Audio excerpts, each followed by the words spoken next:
Welcome, everyone, to the NTC podcast. I'm Aaron Washington, your host. Thanks for joining us here again for episode 57. We're glad to be back on the mic coming at you guys. Special guest I'd like to welcome this evening is Mat Issa. He does some great work. He's an NBA writer over at The Analyst, SBNATION, Forbes.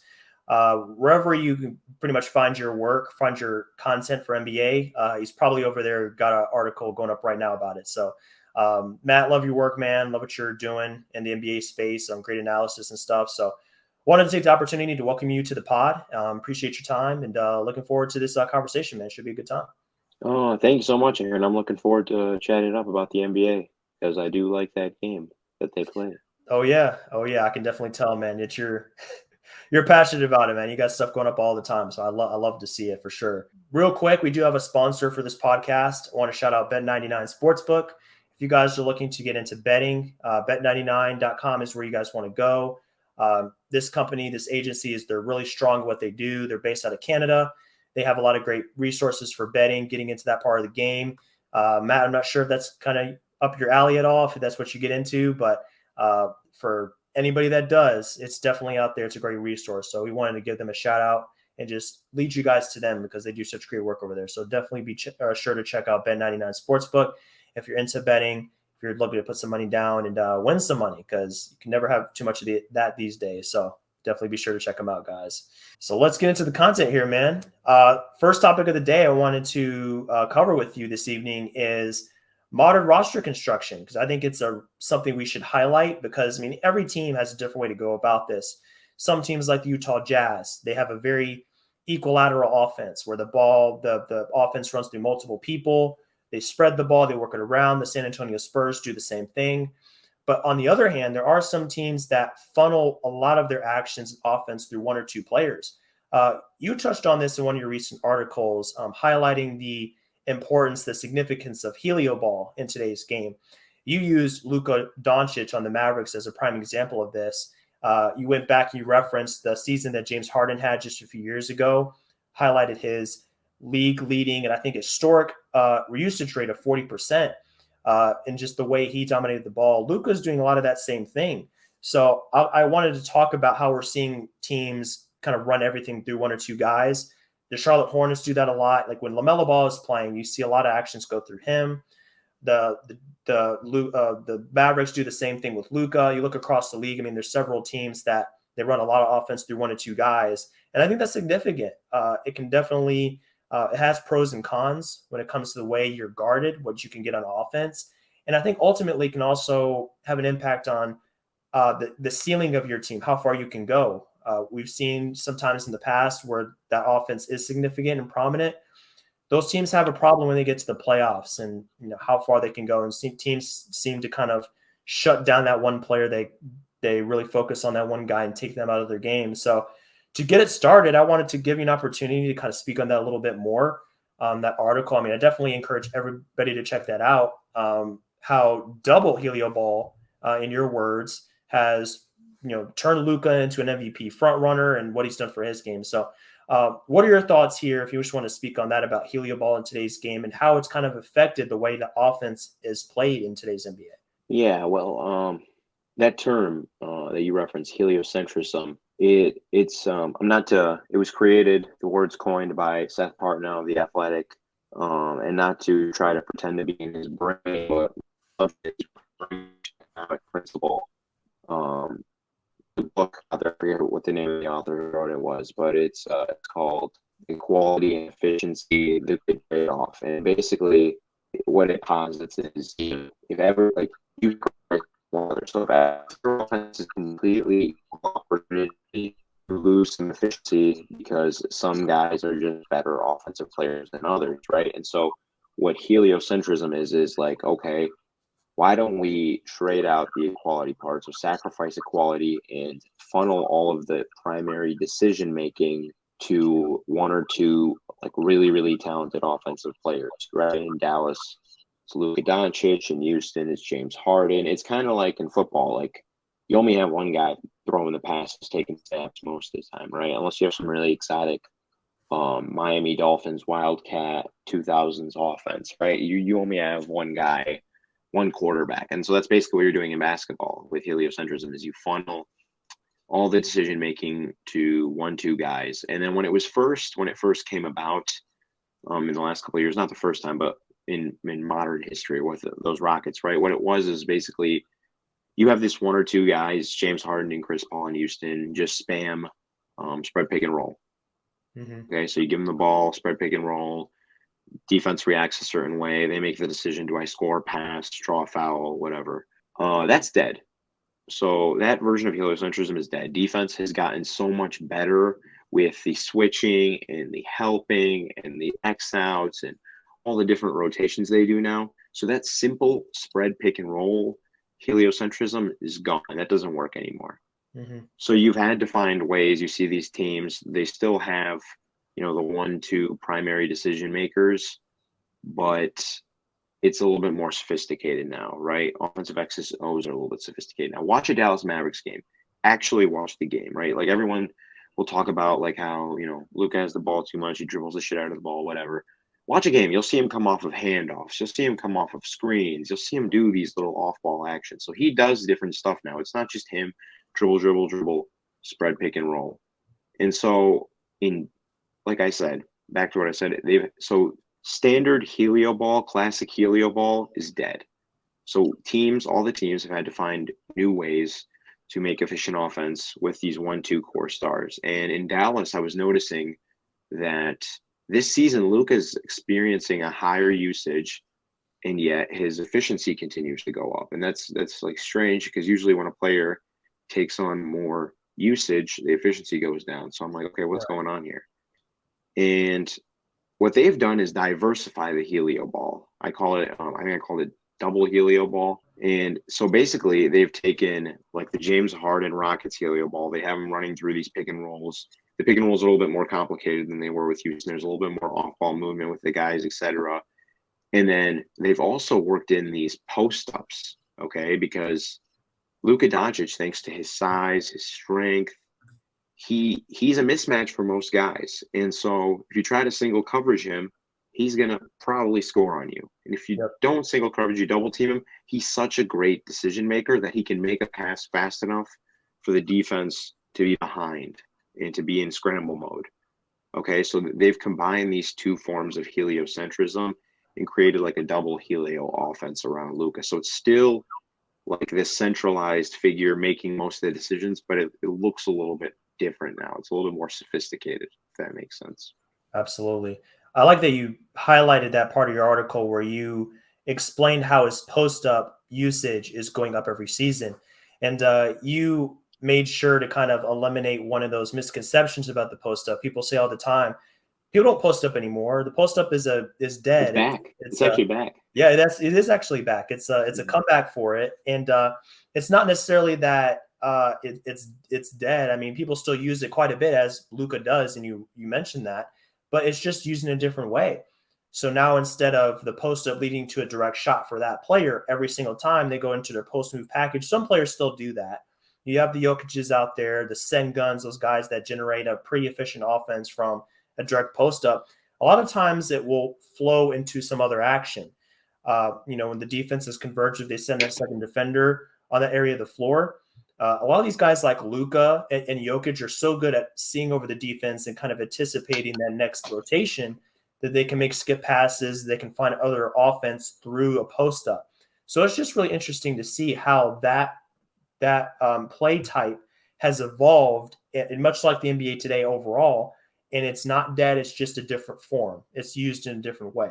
So I think that's very interesting and very cool to see how these point forward to today's game. I mean, you can look at LeBron as like one of those classic examples of guys that punish defenses so well through an action that otherwise might be looked at as being inefficient or just not part of it. It's outdated, but quite the contrary, as you mentioned before. So I definitely like that part of your article.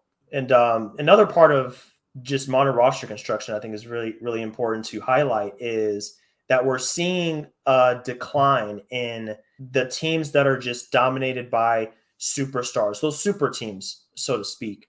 So while simultaneously we're seeing a rise in heliocentric basketball, where one guy can do so much with the ball, Jokic, Luka, so on and so forth, there is decline overall when you look at roster construction in teams that are dominated by three guys that are superstar talents. The Warriors come to mind, those 2016, 17, 18 Warriors teams that were just dominated by three guys that were just at the top of the game, top of the league. The big three in Miami, those Brooklyn Nets teams where people are just trying to stack 3 and 4 all NBA guys together. I think teams like Phoenix, teams like Memphis have bucked that trend, and it goes back to the way they've drafted their teams. Look at the Memphis roster. You'll be hard-pressed to find anybody there that was acquired via free agency or trade. Almost that whole roster of guys that they drafted, they developed their own system. They've just kind of found their role within that culture that they've built in Memphis. So I think that's very cool as well. So do you feel like that's one reason why we're seeing less of the super team trends going on, where teams are just looking for the next superstar because these smaller markets like Memphis have been so good? New Orleans, another one, at just mining talent, drafting talent, and building through the draft instead of free agency? Well, those teams you mentioned, this is an aside, but they're small markets, so it's kind of their resources, the availability of resources they have, kind of necessitates that they are so good at developing young talent. But that's besides the point. I think the thing that comes back to me is that, contrary to public perception, everyone says we don't play defense anymore, but I think defense, especially playoff defense today, is so taxing on the body that teams are now prioritizing depth and versatility over, stacking the deck at the top. I think of the Brooklyn Nets you mentioned. You'll recall they played the Milwaukee Bucks, and that team, the Brooklyn Nets, went to 7 games with the Bucks in the second round. Was it 2 years ago or something?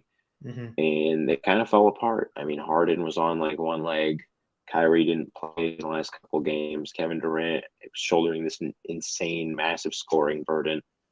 And they didn't have a whole lot of like playoff depth, I call it. There's a difference between regular season depth and playoff depth. That's different story for a different day. But, and so like this team that otherwise was, if we're healthy, I think it works. What they were doing worked. I know we didn't have a big enough sample size, but I mean, when they were on the court, it looked really good. They fell apart because, if you stack the deck at the top, and this happened to the Warriors against the Raptors, where the wheels just fell off. Playoff basketball takes so much out of you. There's going to be guys in and out of the lineup. Think about that Bucks Celtics series from last year. Both teams had guys coming in and out different games. And, the Celtics ended up outlasting the Bucks in part because of how deep they were. Mm-hmm. So I think that's more become the model. And also, if you play deep, you have more scheme versatility, which we can get into if you want to, but you have more versatility with the different types of things you can do because you have different types of assets on the court. So yeah, I think the model now basically is like, 1, 2 high level, whatever you want to call them, superstars, and then, try to put as much playoff depth around them. No, I definitely agree with that. That's something I've noticed as well, is the rise in the importance of depth. And this goes beyond just what you see on the court. I mean, I play fantasy basketball, Matt. I'm not sure if that's something you're a part of, but it's too much of a time commitment. I feel that it definitely takes a lot of time. I mean, I'm seeing that every day myself. Yeah, for sure. I mean, it's almost like you're taking on another job or something, I mean, it's that much of a commitment. But I've noticed, like, when I'm building my team, there's of course you have different strategies when you're drafting, but I saw other teams draft the big stars. So I saw them go after Anthony Davis and went after Embiid and went after LeBron and these guys. I took a slightly different approach. I went after guys that still played a high level. I still wanted high level guys on my team, but I went after guys that, I wanted to build my depth as well. Case in point, Lauri Markkanen, we know the kind of year he's having so far. He's been phenomenal. I drafted him, I think, in the 10th or 11th round of our dynasty draft. And he's been producing at an all-star level, obviously. So I think moves like that are so key to building an effective team. Because like you said, I mean, just the rise in the pace of the game, the way the game is played today, you're on defense, the way you have to move, the amount you have to move is definitely at all-time high. And that kind of that bleeds back into the point we just finished talking about, the way that offense is generated today, where you have so many different actions and the way post-ups are used differently, it is very taxing on players. So you have to be cognizant of that. And I think by extension, you're seeing, I think it's led into, our next topic, which, we're talking about parity in this podcast as well, Matt.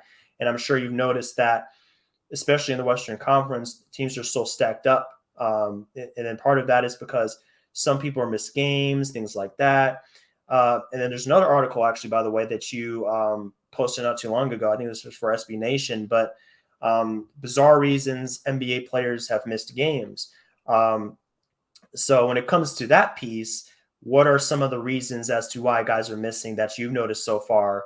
And, is that leading to more parity and things like that? Is like a trickle down effect? Yeah, well, so that article was actually like funny. Like it was like a funny reasons players have missed games because it was kind of to tie into the Jalen Duren thing. So it was like looking at some historical examples. But like for the most part, like I guess, in the regular season, yeah, people sit out games all the time. It's tough because I watch every team. I try to keep up with every team. And there's like some days where I'll be like, oh, I haven't watched the Bucks in a while. And then I tune in and I'm like, oh, okay. So Middleton, Giannis, Drew Holiday not playing tonight. What can I learn about this team?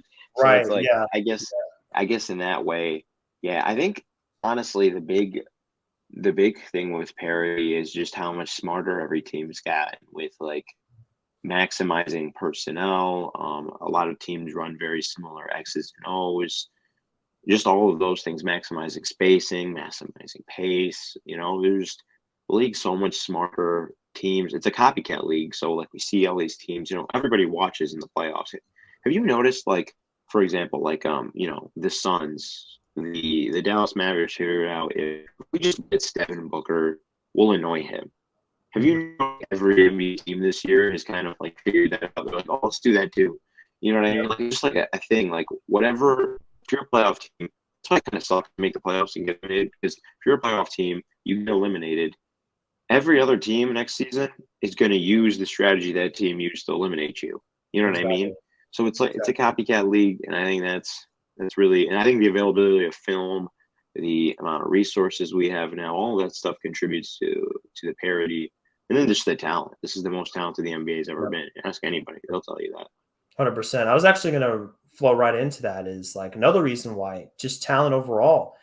I've seen multiple guys on Twitter mention this, but there's so much talent riding the bench right now in the league. Like you look at the 10th, 11th, 12th guys. Yeah. And I mean, it's crazy. It's like, well, he could be playing and he should be playing. Why isn't he playing? Well, it's because there's so many guys and there's only so many minutes, it's just it's a tough equation to solve. Josh Christopher had a great 15 minutes or so on the court for the Rockets the other day against the Timberwolves. And he's had multiple DNPs. It's just how it goes these days. And this is kind of a separate conversation, but we could see expansion here pretty soon in the next 5 years or so, just because it's like such a just a collection of talent across the league to where every team is in a pretty good position. I'll use this example. Last night's game, Magic take the win over the Celtics, and the Magic have won like 3 straight against the Celtics and 2 straight against the Warriors. And you look at that and you say, like, the Celtics are blowing it. The Celtics are trash. They can't take care of the bad teams. Well, you look at the young core of the Magic, like they have a lot of talent, like these are guys that can play at a high level, even though they're under 25 years old. So I think that's why you're seeing kind of like wild results here and there with scores. And then as an extension, the standings are pretty even. Like you go to the Western Conference right now, I pull it up and I look at the Kings are 5.5 games back of first. And then I go all the way down to 12 and the Lakers are 11 games. So we're talking about less than 6 games that separate 3 and 12 right now, which is just insane to think about. So I think the talent definitely is another reason. And it stretches from the best teams to the worst teams. Even the Rockets and the Magic and the Charlotte Hornets have a lot of talent. So that's why you're going to see anybody can beat anybody on a given night. It doesn't matter who's playing or who's favored. It can turn out so many different ways. And not to be that guy, because I try not to be that guy. But Another thing, shooting variance. I mean, we're shooting more threes than ever. And of course, I think it's like Dean Oliver said it was 40% of games are decided by effective field goal percentage. So like just some nights you have it, some nights you don't, you know? Sure. So if you like, I was watching the Kings Memphis last night and the Kings hit, I thought Memphis played pretty good in the first quarter and the Kings hit 12 threes and they're up by 15. I'm like, you Right. know, Jesus Christ, they end up winning by Yep. 33 points and they're shooting Yeah. like 60+% from three. Yep. So, I mean, that plays a part. Yeah, it's funny. Like you have to check yourself sometimes because there is so much talent. It's like we said about the playoff two-way guys versus like the regular season guys. Like for like, there's just it's a different threshold. Like the guys that might look really good in the regular season, you know, they have some sort of fatal flaw where in the playoffs they're like unplayable. Like for example, and you know, I watch a lot of Chicago Bulls. I can't tell you why I do it. I just kind of do. But Kobe White is a guy this season I've been really impressed with a lot of the things he does. You know, both defensively as a shooter, as a driver, as a decision maker. Watch last season's playoff series against the Bucks, and Grayson Allen made him look like a child, you know. Yeah. And so it's like you have to check yourself as an analyst. Sometimes you're like watching and you're like, oh, this guy looks really good. He could definitely contribute minutes to a playoff team. And then you watch it in the playoffs and you're like, okay, I Oh. was wrong on that one. So Yeah. it's Yeah. like trying to figure those things out. I don't know. It's a lot. I feel like the more you learn about this game, the less you know. But Yep. that's just maybe me. No, I don't think it's just you at all. I mean, I've noticed the same thing. Every time I figure something out, there's Mhm. another wrinkle I missed. It's just kind of like the deeper you go, you just find more branches to different aspects of the game you didn't really know. So, I Yeah. mean, that's 100% true. But I think as an extension of the parity we're seeing in the league, I think it's a great thing for the league overall and its health, Oh yeah. because those seasons where the Warriors ran away with it and they had a 95% chance of winning the championship if healthy, you know, like there's just a certain part of that NBA that's just not as fun to watch, because that's one of the main appeals of sports is not knowing the end result. You want to watch it live because this is why we play the games. You don't know who's going to come out on top. I mean, it can be the Rockets versus the Nuggets, and anything could happen. It could be a triple overtime thriller, you know? You just don't really know what to expect going in. So I think as an extension, I mean, I think this is great. I think it's great for guys like us that are hardcore, that watch as many games as we can. I also think it's great for people just getting into the game. So it's not like, oh, well, this team's pretty good. This team's pretty good. These are elites, and everybody's just kind of like, meh. I mean, it's so cool to see the Sacramento Kings out here on the third seed in the West, after what seems like an eternity. Things like that. These storylines are so intriguing. Are the Suns going to be able to recover from an abysmal middle season stretch? Just things like that. It creates so much more intrigue. And now you have the play-in tournament on top of that, and you go to the Western Conference. 13 out of the 15 teams in the West have something to play for.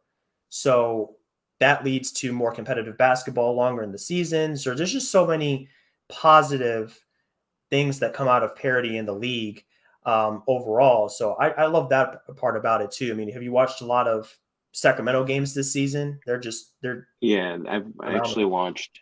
I just watched my 16th this morning. I usually only like I watch for a lot of reasons, but the main reason I like to watch is I love the games Mark Jones calls. So Oh yeah, me too. yeah, yeah. Me too. No, he's my favorite. Like I know, you know, they had a spoiler alert, but they blew out the Memphis Grizzlies last night, and he had this one call after they hit this three to go up by 20. He's like, "Golden One Arena, the microphone is yours," and I'm just like, I get like chills every time, man. I'm like, you know, and like when you I do this love for it. a job, like you need to find those like little things to make things interesting, you know. But yeah, no, Definitely. I love all the parody. I think it's incredible for the league. You know, I only started. This is only my second season covering the league full time, and I always like sit to myself and think, like, what would I have like done the 2018 season? You know, in the Warriors, like I think it's the second year of the super team, and Yeah. they're like the most unbeatable form of them. And I'm like, what would I have done? I just sort of like, I don't know. I feel like I would have hated basketball by the end of that season. Yeah, I mean, I definitely hear where you're coming from. But there was just something missing from those seasons, because I mean, we had teams that were very impressive, but they weren't the Warriors. They were just kind of in a tier of their own. It's like you look at the power rankings, and it's like, okay, so who are the next 10 teams after the Warriors that we're going to rank today? So you just kind of have to deal with that. But today, I mean, it's phenomenal. You have two teams in the West that have kind of separated themselves in Denver and Memphis. But after that, I mean, it's wide open. So you just look at that and you just have a lot of fun as a fan because you don't know how the standings are going to shake out. That can influence who is a first round out, who's a second round out, who makes it to the conference finals. So all of that is like a combination is just so fun to watch, for sure. So I think we're both in agreement that the game is in a better place overall, but there's still some issues to address. Load management has been a huge topic of debate recently with the Warriors resting all those guys. Can I go in on this for a second? Absolutely, man. The floor is yours. Okay. I know that this is not, and I'm probably gonna get some flack for this, but like, it's funny to me. I have two things with load management. First of all, everyone should think of basketball, and this is gonna, please, like, don't take this the wrong way. Think of basketball. Every basketball game or the whole basketball season is like a war. Okay. And each team has, like, their little pieces that they can use, their different types of weapons, right? Like, we'll use Kawhi Leonard for an example. Kawhi Leonard is like this weapon where it has like a low battery, okay? If you use it too long, it'll overexert itself, it'll die out, right? If you use that battery correctly, okay, and you make sure that it'll last the whole season, you find a way to make it last the whole season by resting it, taking it out at certain times. This piece has the ability to be as strong as any other weapon on the battlefield. You know what I mean? And I think it just adds to the strategy element of the game, all the different little factors, the unpredictabilities. Like, just unless you're like you don't have to do it into every game. Don't do it the rest for. And then the other part I'm going to address for, like, what about the fans who paid for these tickets? And like, it's funny to me, the people that complain about that, like, complain about, like, they feel sorry for, X fan who saved all their money to watch X player. They're like the same people who, like, don't feel guilty about their economic causes. So I just, like, it feels weird to me that they're using this little counter logic. I don't know. But, like, I do think, like, maybe there should be a rule where you can't load manage home games so your home fans can see you. But I don't really have a problem with it. I think our strategy, and, like, basketball is a game of strategy. All sports is strategy. And I think it adds an interesting little wrinkle. It definitely does. That's a good way to look at it. I think a lot of people look at the season in a very nearsighted lens. Just they're thinking about a 5-game sample or just that 5-game road trip or whatever the Warriors were on, and just look at that in a vacuum. That's different from what you're talking about. You are focusing on the season as a whole, playing the long game. It is a marathon. It is the coaches. Absolutely. That's why they're going to adjust playing time. They're going to adjust rotations based on how these guys are feeling. I mean, Chris Middleton came back last night for the Bucks. He didn't play 35 minutes in his first game back. He missed multiple games, multiple weeks before that. So he comes in and he's only going to play maybe 15, 20 max. So it's like you said, it comes down to the strategy aspect of it. I'll be honest, I was a little bit frustrated to see. It's not necessarily that it's load managing that gets to me personally. I think it's a great idea to have these guys have allocated games throughout the season where they sit. I guess for me, it's just the timing that rubs me the long way a little bit. It always seems to be a marquee matchup. It always seems to be an East-West game where you only see it once a year or twice a year or something like that. So I guess that's my only gripe with it is the timings of it. But overall, like, I'm with you. It definitely needs to be a part of their strategy because it is a long season. 82 games is a long time. It's like you have to understand, though, like, not saying specifically, but, like, people have to understand, like, these athletes, these coaches, they're all here to win. It's like when Trae Young does his flopping, right, or, like, whatever, his little foul bait attack, James Harden. It's like Chris Paul said this on the JJ Redick podcast when they asked him about, like, the rip through move or swing. He's like, it's such a silly rule. Like, it shouldn't be a foul, but it is. So I'm going to keep doing it. Like, I'm going to keep looking for this competitive advantage. And I bet you the coaches are like, man, it's crazy that they let us load manage these guys with no consequences. But they're going to keep doing it. You know what I mean? Yeah. So, like, I don't know. I always see it from the coaches and players' perspective where it's like they're gonna take whatever measure they can to gain the competitive advantage. Definitely. I mean, I don't think you can argue with that point of it. If there's something you can use and it's not illegal, why not use it? Because like you said, at the end of the day, it is a game that you play to win. It's a hyper competitive space. So if you have a way to get a few extra wins, go for it. Especially in today's game where 1 or 2 games in today's climate in the Western Conference specifically, that's 3 seeds, that can push you up. So, I mean, like you can say what you want about the integrity of the game or whatever, but at the end of the day, they can live with that if it gives their team a better chance to win and by extension a better chance to compete and move up the standings. So no, you definitely bring up a great point. I don't think there's anything about that you can debate at all whatsoever. To kind of wind this thing down, Matt, we're talking about parity. We're talking about teams that have surprised, impressed. We touched on the Kings already. They've had a phenomenal season. Any other results so far? Teams, players that have like stood out to you, something that kind of came out of left field that you didn't expect. I'm sure most people didn't expect the Kings to be 27-19 through over half the season. I think that would qualify. If you, I'll say this, I'm just gonna pat myself on the back. If you look through my old tweets, you can find some Kings propaganda hidden in there from the offseason. I was pretty high on them coming into the season, although I do think we're going to see a little bit of regression. I think that they've kind of had like a best case scenario start to the season, not too many injuries. They don't rest a lot of guys. So I think they'll probably slow down just a little bit, but I think they're a really good team. Oh yeah. So my thing is, I've kind of realized that like continuity in today's game can go one of two ways, right? Where it's like, so I look at the Memphis Grizzlies, okay, and honestly, they were my candidate. Them and the Suns were my candidates for regression in the Western Conference. I'm like, this is so loaded. You got the Warriors, you got the Clippers, you got the Nuggets. I thought the Timberwolves would be the 2011 Dallas Mavericks, but I was wrong on that. And so I'm like, yeah, these Grizzlies, they're bringing back the same core, whatever. I underestimated that. Like the cool thing about continuity is when you show up for training camp, you don't have to go over the basics. You can just pick up where you left off and add new stuff, add new parts to your scheme, add new wrinkles, add new actions, more chemistry, all this and that. Underestimate that. I didn't think Jaren Jackson would come back and be like the best defensive basketball player in the world. Didn't have that one in my bingo book. But in the other end, I look at a team, the double-edged sword of continuity. I look at the Toronto Raptors, okay, and I'm like, oh, year 2 of Scotty Barnes, this exotic defensive scheme, they're going to get better. They're going to be one of the dark horses in the East.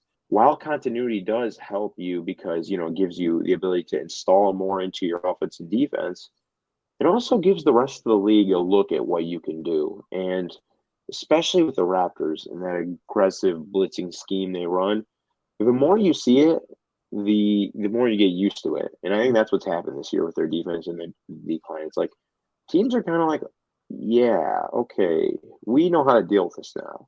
What are you going to do next? And the Raptors are like, well, that's all we kind of do. Yeah. And then it's like, oh, okay, now we're a bottom 10 defense, So it's like I think that's the big surprise for me this year and the kind of thing I've been thinking a lot about with continuity. I like that. Funny enough, I was on a podcast right before this.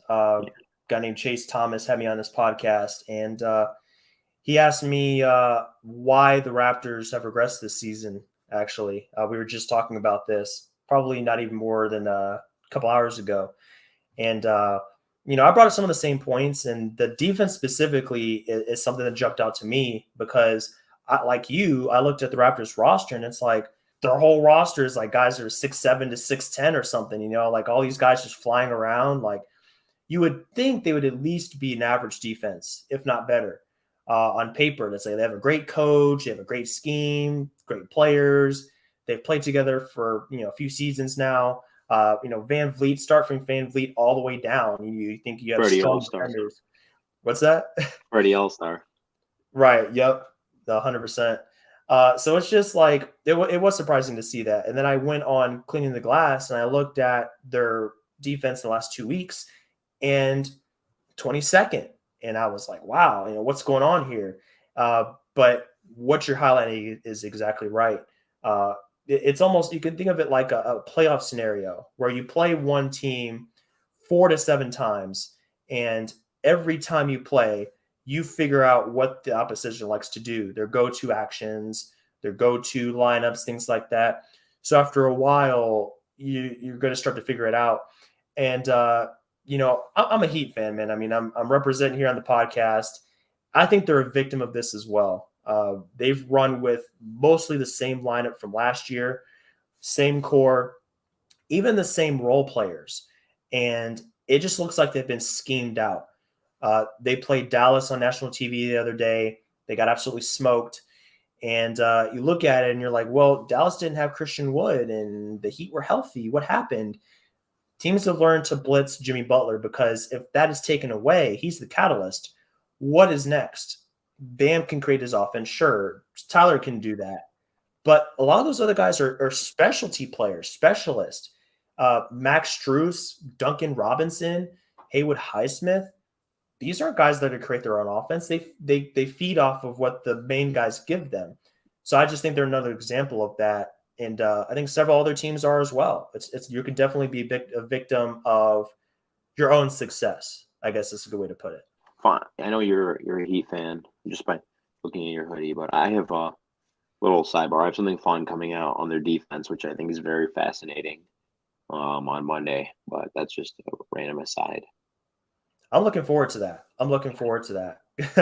I mean, I'm a fan, but I live in reality. I understand that, the defense has brought them a lot of close wins, but conversely, look at the offense, and it's really cost them a lot of games where they score under 100 points, and Jimmy is shut down, and no one else can get their shots going. So I look at it both ways, for sure. I try to be a realist, but that's just something else I've noticed is that kind of like along the lines of what you've seen from the Heat. Is there like anything else that stood out to you about them for what you were watching?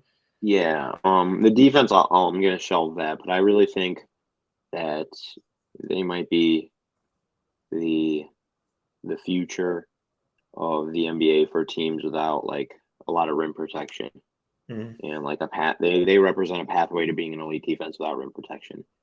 But offensively, I think a lot of what you said, they don't really have a high-end 3-level on-ball scorer. I think that Hero can be that sometimes, but when it matters, can he be? I mean, we've seen it. It hasn't really happened like that. But another thing that I noticed, they did a small little blurb on it for Forbes, but the shooting has just taken a massive dip from all their role players, and that's so important to what they do. Yeah. With the split actions and the handoffs and all the little off-ball screens and the hammer screens that they like to do and the pin-ins, all that. So I wonder if the shooting comes back to like league average, maybe the offense takes a boost. I don't know. I think they're on their offensive rating with Jimmy Butler is pretty respectable.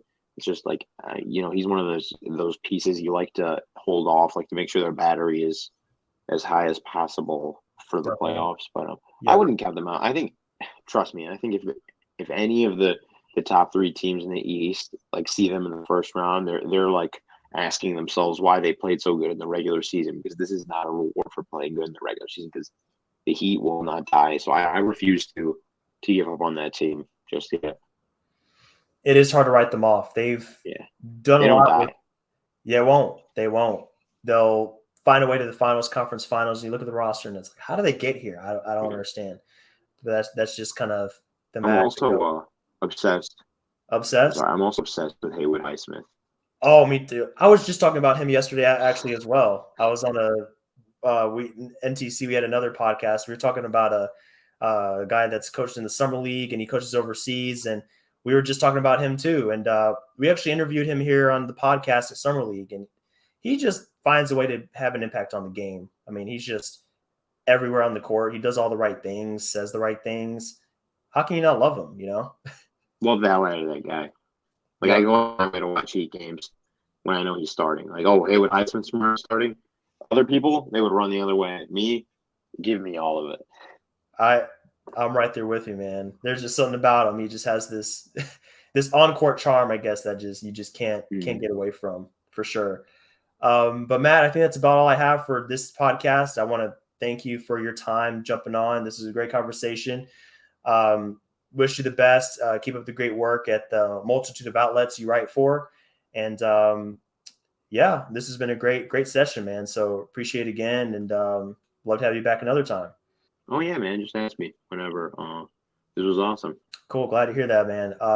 If you guys are looking for resources to look at cap sheets, salary situations, draft capital, transaction logs, things like that, we do have our website, notradeClause.com. So we have a few written pieces on our website as well about a multitude of topics. So if you guys are interested in any of that content, be sure to check out our website. That's what we have for you. All our social handles are along the bottom here if you're watching on video. So we have all those resources for you guys, and we try to educate people as best as we can here. So definitely be sure to check out our website. But yeah, we thank you guys for tuning in. This has been episode 57. We hope to see you on the next installment of NTC. And until then, take care, everybody, and enjoy this NBA season. We'll see you on the next one.